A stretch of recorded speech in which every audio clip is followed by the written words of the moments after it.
بلکہ پچھلے سارے پیغمبروں کا بھی یہی پیغام تھا. آپ کی طرف اسی طرح وحی کی گئی جیسے ان سب کی طرف وحی کی گئی.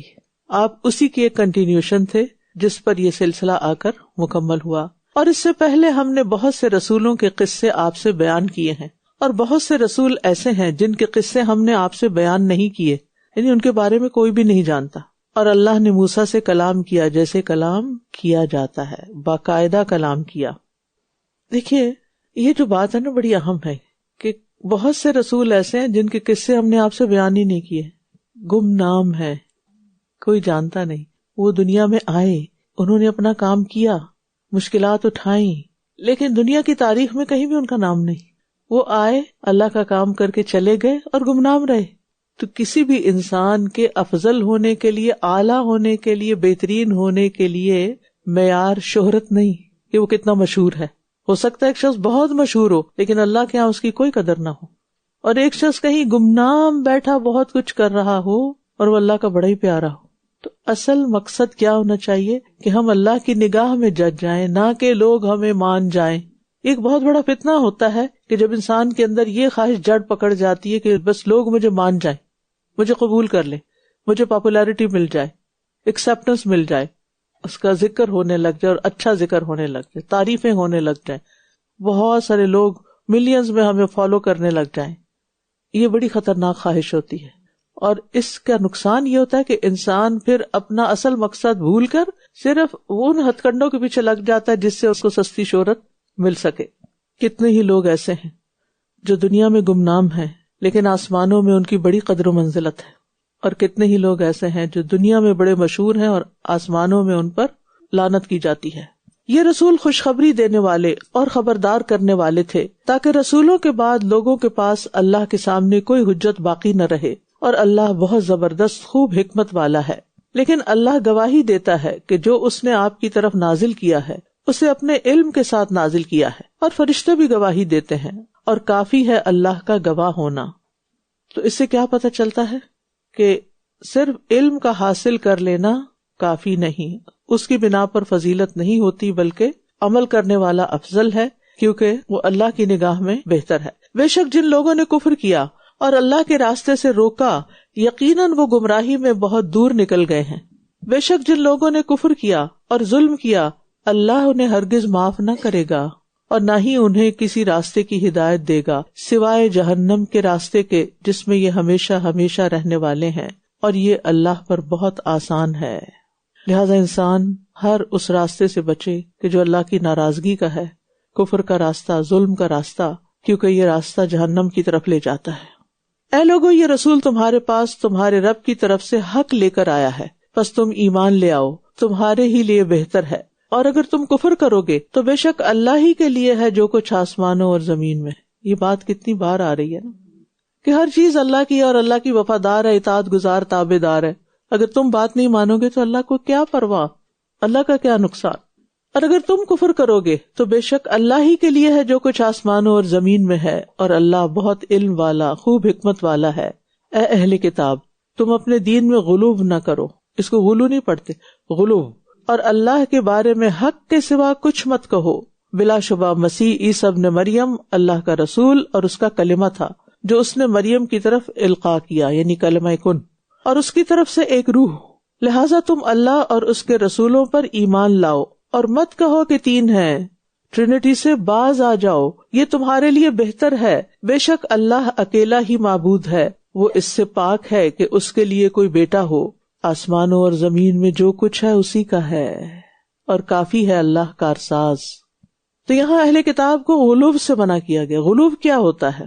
ایسا مبالغہ جو غیر معقول ہو، چاہے وہ افراط کی جانب ہو یا تفریط، کسی کی قدر بہت بڑھا دینا یا بہت گھٹا دینا، یعنی کسی کی تائید اور حمایت میں حد سے باہر نکل جانا یا کسی کی تنقید اور تنقیص میں حد سے نکل جانا.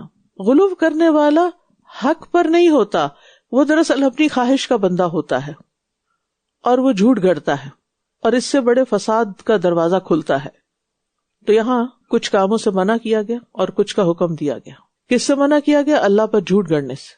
اور یہ کیا ہوتا ہے؟ بغیر علم کے اللہ کے ناموں، اس کی صفات، اس کے افعال، اس کے دین، اس کے رسولوں کے بارے میں کوئی بات کہنا اپنی مرضی سے، اپنی طرف سے، اپنی عقل سے، جس کی کوئی حقیقت یا دلیل یا بنیاد نہ ہو.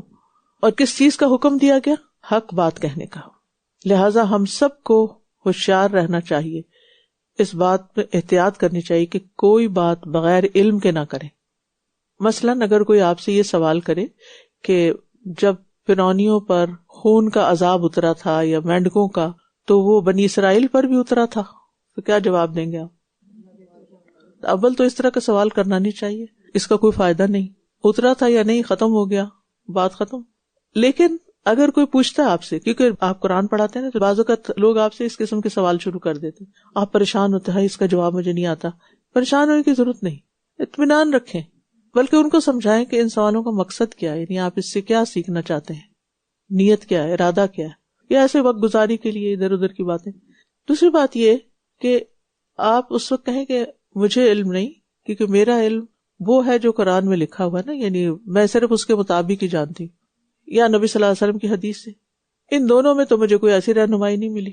تیسرا یہ کہ اگر کسی اور نے کچھ لکھا بھی ہے تو مجھے اس کی اوتھینٹسٹی کا نہیں پتا کہ وہ صحیح ہے بھی یا نہیں. لہذا جس چیز کے بارے میں جانتے نہیں، سکون سے، تسلی سے، خوش دلی سے کہے لا ادری. امام مالک جو تھے، ان کے پاس ایک شاگرد، ان کا مغرب یعنی سمجھے موراکو اور یہ جو الجیریا وغیرہ اس طرف کے علاقوں کو مغرب کہا جاتا ہے، تو وہاں سے پڑھنے کے لیے آیا، کچھ سوال لے کر آیا وہاں کے لوگوں کے اور کچھ سیکھنے کے لیے آیا. تو جب اس نے ایک سوال کیا تو امام مالک نے کہا لا ادری، دوسرا کیا، تیسرا کیا، تو وہ ہر جواب میں کہ لا ادری، نہیں پتا. سوال بھی بعض اوقات عوام اسی قسم کے ہوتے ہیں نا، جن کا کوئی سر پیر نہیں ہوتا. تو انہوں نے کہا کہ میں اتنی دور سے آیا ہوں، میں جا کے کیا جواب دوں گا کہ امام مالک کہتے ہیں لا ادری. انہوں نے کہا ہاں، تم جا کر کہنا مالک کہتا ہے لا ادری. صرف ایکسپٹ کرنے کی بات ہے نا، اپنی کمزوری کو مان لینا، اپنی لا علمی کا اعتراف کر لینا بڑی سکون کی بات ہے. اور جھوٹی بات کرنا اور اللہ پہ جھوٹ باندھنا اور غلط بات کہنا اور اپنے علم کا اظہار کرنا اور اپنی قابلیت کو منوانا جھوٹ کی بنیاد پر، اس کی کوئی حقیقت نہیں اور اس سخت نقصان دہ ہے. تو ان چیزوں سے بچنا چاہیے، کیونکہ بعض اوقات آپ جیسے دین کی بات پڑھ رہے ہوتے ہیں، لوگ آپ سے بڑی بڑی توقعات رکھ لیتے ہیں کہ آپ علامہ ہو چکے ہیں. آپ آرام سے کہیے کہ میں زیادہ نہیں جانتی، بس اتنا ہی بتا سکتی جتنا میں جانتی ہوں، میرا علم تو بڑا محدود ہے. اعتراف کر لینے میں بڑا سکون ہے اور جھوٹ بولنے میں سخت بے سکونی ہے.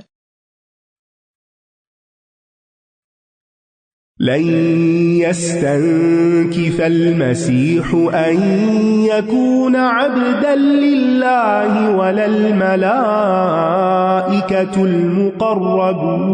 المقربون ومن يستنكف عن عبادته ويستكبر فسيحشرهم إليه جميعا فأما الذين آمنوا وعملوا الصالحات فيوفيهم أجورهم ويزيدهم من فضله وأما الذين استنكفوا واستكبروا فيعذبهم عذابا أليما ولا يجدون لهم من دون الله وليا ولا نصيرا يا أيها الناس قد جاءكم برهان من ربكم وأنزلنا إليكم نورا مبينا فأما الذين آمنوا بالله واعتصموا به فسيدخلهم في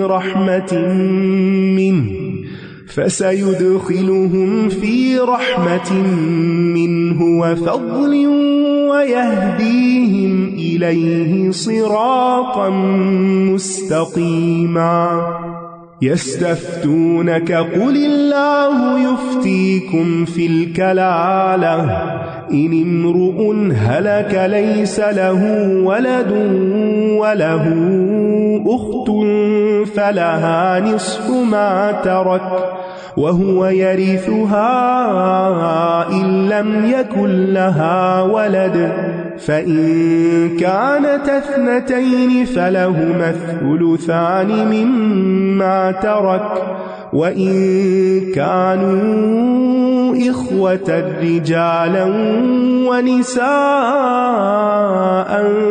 فَلِلذَّكَرِ مِثْلُ حَظِّ الْأُنثَيَيْنِ يُبَيِّنُ اللَّهُ لَكُمْ أَن تَضِلُّوا وَاللَّهُ بِكُلِّ شَيْءٍ عَلِيمٌ۔ مسیح ہرگز اس بات کو عار نہیں سمجھتا کہ وہ اللہ کا بندہ ہو، اور نہ ہی مقرب فرشتے عار سمجھتے ہیں، اور جو کوئی اس کی عبادت کو عار سمجھتا ہے اور تکبر کرتا ہے تو وہ ضرور ان سب کو اپنی طرف اکٹھا کرے گا۔ یاد رکھیے، بندگی کا مقام، بندہ بننا سب سے زیادہ عزت والا مقام ہے اللہ کی نگاہ میں۔ 3 عزت کے مقامات پر نبی صلی اللہ علیہ وسلم کا ذکر عبد کہہ کر کیا گیا۔ نزول وحی کے وقت الحمدللہ الذی انزل علی عبدہ الکتاب، اسراء و معراج کی بلندیوں پہ جاتے وقت سبحان الذی اسری بعبدہ لیلا من المسجد الحرام الی المسجد الاقصی، اور دعا وَأَنَّهُ لَمَّا قَامَ عَبْدُ اللَّهِ يَدْعُوهُ كَادُوا يَكُونُونَ عَلَيْهِ لِبَدًا، اور یہ کہ جب اللہ کا بندہ اس کو پکارنے کے لیے کھڑا ہوا تو قریب تھا کہ وہ اس پر گروہ در گروہ جمع ہو جائیں۔ تو نبی صلی اللہ علیہ وسلم کے لیے یہ بڑی آنر کی بات تھی کہ وہ اللہ کے بندے ہوں۔ رسول تو ہیں لیکن بندہ رسول، نہ کہ فرشتہ رسول۔ پھر رہے وہ لوگ جو ایمان لائے اور انہوں نے نیک عمل کیے تو وہ انہیں ان کے اجر پورے پورے دے گا اور انہیں اپنے فضل سے زیادہ بھی عطا کرے گا۔ اور رہے وہ لوگ جنہوں نے اس کی عبادت کو عار سمجھا اور تکبر کیا تو وہ انہیں دردناک عذاب دے گا، اور وہ اپنے لیے اللہ کے سوا کوئی حمایتی اور مددگار نہ پائیں گے۔ عبادت کا انکار، عبادت کو عار سمجھنا کہ میری شان کے خلاف ہے، یہ تکبر ہے، اور تکبر اگر رائی کے دانے برابر بھی دل میں ہوگا تو انسان جنت میں نہ جا سکے گا۔ تکبر حق سے منہ موڑنا اور لوگوں کو کمتر سمجھنا ہے، اس کو تکبر کہتے ہیں۔ یعنی لوگوں کو خاطر میں نہ لانا، کچھ نہ سمجھنا، اپنے سے کمتر سمجھنا کہ میں ان سے بہتر ہوں۔ یہ ابلیس کا قول تھا، انا خیر منہ۔ اور دوسری طرف حق بات سامنے آ جائے، دلیل سامنے آ جائے، پھر بھی وہ کہے میں نہ مانوں، میں نہیں مانتا، میں بس جو سوچتا ہوں وہی ٹھیک ہے، تو اس کو تکبر کہتے ہیں، ہٹ دھرمی۔ اے لوگو، یقیناً تمہارے پاس تمہارے رب کی طرف سے ایک دلیل آ چکی ہے، اور ہم نے تمہاری طرف ایک واضح نور نازل کیا ہے۔ برہان کہتے ہیں واضح دلیل کو جو فریقین، دو جگڑنے والوں کے درمیان فیصلہ کن حیثیت رکھتی ہو، ایسی دلیل جو حق کو واضح کر دے، اور واضح نور جو زندگی کے ہر معاملے میں بہترین رہنمائی دینے والا ہو۔ تو کتاب اللہ ہماری زندگیوں کے لیے ایک روشنی کی حیثیت رکھتی ہے، لہذا جو شخص نور چاہتا ہے، وہ نور کہ جو اس کی زندگی اور دوسروں کی زندگی کو روشن کر دے، تو اس کو چاہیے کہ وہ کتاب اللہ کو لازم کر لے، یہ اندھیروں سے نکال دے گا۔ اگر حق پہچان لینے کے بعد بھی دل میں اندھیرا رہ جائے، قرآن پڑھنے کے بعد بھی دل میں اندھیرا ہو، تو اس کی کیا وجہ ہے؟ اس کا مطلب ہے کہ اس نے اس کو 100% نہیں لیا، بعض لیا اور بعض نہیں لیا۔ جو پورا لے لے گا تو روشن ہو جائے گا۔ تو رہے وہ لوگ جو اللہ پر ایمان لائے اور انہوں نے اسے مضبوطی سے پکڑا، تو ضرور وہ انہیں اپنی طرف سے رحمت اور فضل میں داخل کرے گا اور انہیں اپنی طرف سیدھے رستے کی ہدایت دے گا۔ اور جو کتاب کو نہیں تھامے گا، مضبوط نہیں پکڑے گا، اللہ پہ توکل نہیں کرے گا، تو وہ اس خیر سے محروم رہے گا۔ جو اللہ نے نور بھیجا ہے نا، یہ اس کی طرف اشارہ ہے کہ اس نور کو مضبوطی سے پکڑا، کتاب کو مضبوطی سے پکڑا۔ مضبوطی سے پکڑنے کا مطلب کیا ہے؟ کہ انسان کسی حال میں بھی اس سے دور نہ ہو، اپنی زندگی کا ایک لازمی حصہ بنا لے کہ اس کے بغیر تو زندگی ہے ہی نہیں، یہ میرے لیے لائف لائن ہے۔ جیسے آکسیجن ضروری ہے نا، ایسے قرآن کا نور بھی میرے لیے ضروری ہے، دل کے غموں اور اندھیروں سے نکلنے کے لیے اور زندگی کے سارے مسائل سے نکلنے کے لیے۔ اور جو نہیں تھامے گا وہ اس سے محروم رہے گا، جو مضبوط نہیں پکڑے گا۔ اور اسی طرح یہ بھی کہ اللہ کے کلام پر مخلوق کے کلام کو ترجیح نہ دیں۔ کسی نے لکھا کہ میں قرآن پاک کی تلاوت کر رہا تھا اور میرے ہاتھ میں مصحف تھا، تو ایسے ہی دل میں خیال آیا کہ ذرا فون کھول کر دیکھوں کوئی اور میسج تو نہیں آیا ہوا۔ تو کہتے میں نے تلاوت روک دی اور سیل فون کھول لیا اور پیغام دیکھنے لگا، اور مصحف میرے دوسرے ہاتھ میں تھا کہ کسی کا میسج آیا کہ مالک بن دینار فرماتے ہیں، جو شخص اللہ کے کلام سے مخلوق کے کلام کی طرف رجوع کرے اس کا علم کمزور ہے، دل اندھا ہے، اور اس نے اپنی زندگی برباد کر دی ہے۔ کہتے ہیں یہ پڑھتے ہی میں سخت شرمندہ ہوا کہ میں نے کیا چھوڑ کے کیا کام شروع کر دیا. اور آج آپ دیکھیں کہ ہم میں سے اکثریت کا یہی حال ہے. قرآن پڑھ رہے ہوں، نماز پڑھ رہے ہوں، موبائل ساتھ ہے، جو کر رہے ہیں وہ چھوڑا اور فٹ کچھ اور کرنا شروع کر دیا. اور ایک تو ہم نے جو نوٹیفیکیشنز آن کیے ہوئے ہیں، ہر لمحہ ڈسٹربنس. مجھے سمجھ نہیں آتی کہ اس کی کیا ضرورت ہے کہ ہر وقت ہم لوگوں کے لیے حاضر رہیں. اپنے اوقات مقرر کریں. یعنی جیسے اب خاص طور پر رمضان آ رہا ہے، کچھ وقت عبادت کے لیے، کچھ وقت لوگوں کی خدمت کے لیے، کچھ ذاتی کام کرنے کے لیے. ہر شخص اپنا اپنا ٹائم ٹیبل ضرور بنائے اور اس وقت میں وہی کام کرے. اور جو عبادت کا وقت ہے وہ عبادت ہی کے لیے ہو، کسی اور کام کے لیے نہ ہو. اور یکسوئی سے کریں. ٹھیک ہے کوئی بہت مجبوری کی بات ہے، ضروری چیز ہے، تو پھر اس وقت وہ کام کر لیں. یا دنیا کے کام کاج کرتے ہوئے، کھانا پکاتے ہوئے، اور چیزیں کرتے ہوئے اس وقت آپ ٹھیک ہے دونوں کام کرتے رہیں، لیکن ہر وقت نہیں. کچھ وقت رب کے لیے، کچھ آپ کی اپنی ذات کے لیے، کچھ آپ کے گھر والوں کے لیے، اور کچھ لوگوں کے لیے. ٹھیک ہے نا. اور پھر یہ ہے کہ رمضان آ رہا ہے، میری سب سے بہت ہمبل ریکویسٹ ہے کہ سوائے بہت ضروری میسج کے کسی کو بھی، یہ نہیں کہ مجھے، کسی کو بھی میسج نہ کریں. کوئی مسئلہ ہے تو پہلے خود حل کرنے کی کوشش کریں، دعا کریں، گڑ گڑائیں، اللہ کے سامنے جائیں، اللہ سے مدد مانگیں. ہمیں نہیں پتا یہ رمضان ہماری زندگی میں پھر آتا ہے کہ نہیں آتا، اس لیے اس سے خوب فائدہ اٹھائیں. بعض لوگ کے موبائل تو نماز کی حالت میں بھی پھر کھلے رہ جاتے ہیں اور پھر وہ اپنی نماز میں بھی خلل ڈالتے ہیں اور دوسروں کی بھی. اللہ تعالیٰ ہم سب کے دلوں کو ہدایت دے دے. اور پھر یہ کہ جو ایمان رکھتے ہیں وہ دنیا اور آخرت میں صراط مستقیم پر ہوں گے. وہ آپ سے فتویٰ مانگتے ہیں، کہہ دیجئے اللہ تمہیں کلالہ کے بارے میں فتویٰ دیتا ہے. اگر کوئی ایسا شخص مر جائے جس کی کوئی اولاد نہ ہو اور اس کی ایک بہن ہو تو اس کے لیے اس کے ترکے کا آدھا حصہ ہے اور وہ اس بہن کا وارث ہوگا اگر اس بہن کی کوئی اولاد نہ ہو. پھر اگر وہ 2 بہنیں ہوں تو ان دونوں کے لیے اس بھائی کے ترکے میں سے 2/3 حصہ ہے. اور اگر وہ کئی بہن بھائی مرد اور عورتیں ہوں تو مرد کے لیے 2 عورتوں کی مانند حصہ ہے. اللہ تمہارے لیے احکام واضح کرتا ہے تاکہ تم گمراہ نہ ہو جاؤ، اور اللہ ہر چیز کو خوب جاننے والا ہے. تو اللہ تعالیٰ نے میراث کی تقسیم خود کر دی. اگر لوگوں پر چھوڑ دیتا تو وہ کبھی صحیح فیصلہ نہ کر پاتے، اور اگر وحی الہی نہ ہوتی، ہدایت کا یہ راستہ نہ ہوتا تو دنیا صرف گمراہی میں ہی ڈوبی ہوئی ہوتی.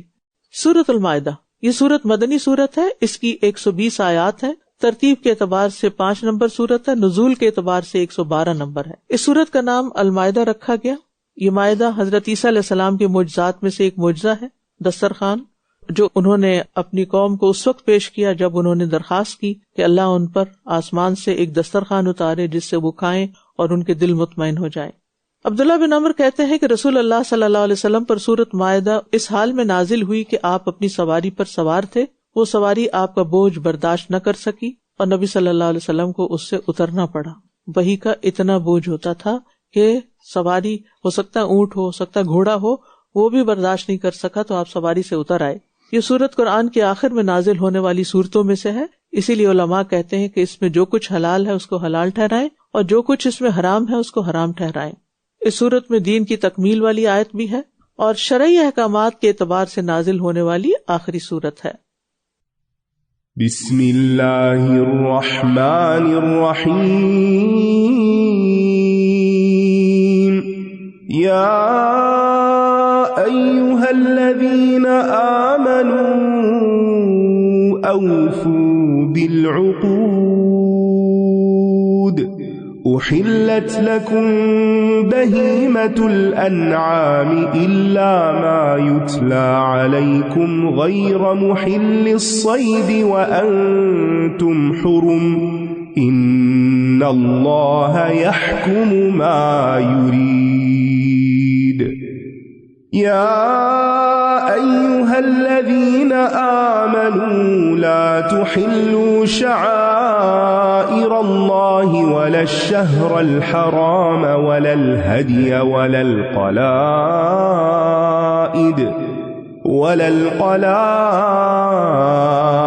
ولا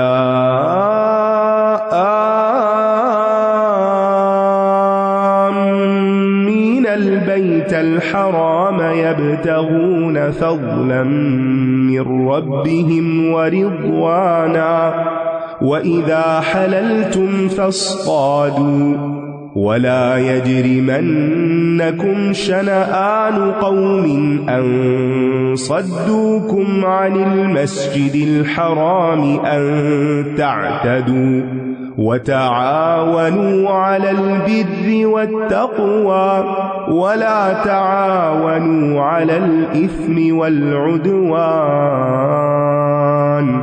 واتقوا الله إن الله شديد العقاب. حرمت عليكم الميتة والدم ولحم الخنزير وما أهل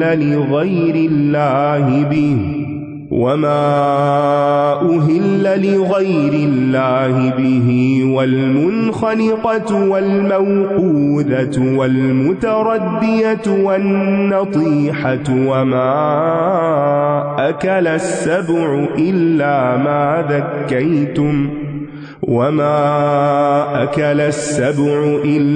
ما ذكيتم وما ذبح على النصب وأن تستقسموا بالأزلام ذلكم فسق. اليوم يئس الذين كفروا من دينكم فلا تخشوهم واخشون. اليوم أكملت لكم دينكم وأتممت عليكم نعمتي ورضيت لكم الإسلام دينا. فمن اضطر في مخمصة غير متجانف لإثم فإن الله غفور رحيم. يسألونك ماذا أحل لهم قل أحل لكم الطيبات وما علمتم من الجوارح مكلبين تعلمونهن مما علمكم الله فكلوا مما أمسكن عليكم واذكروا اسم الله عليه واتقوا الله إن الله سريع الحساب. اليوم أحل لكم الطيبات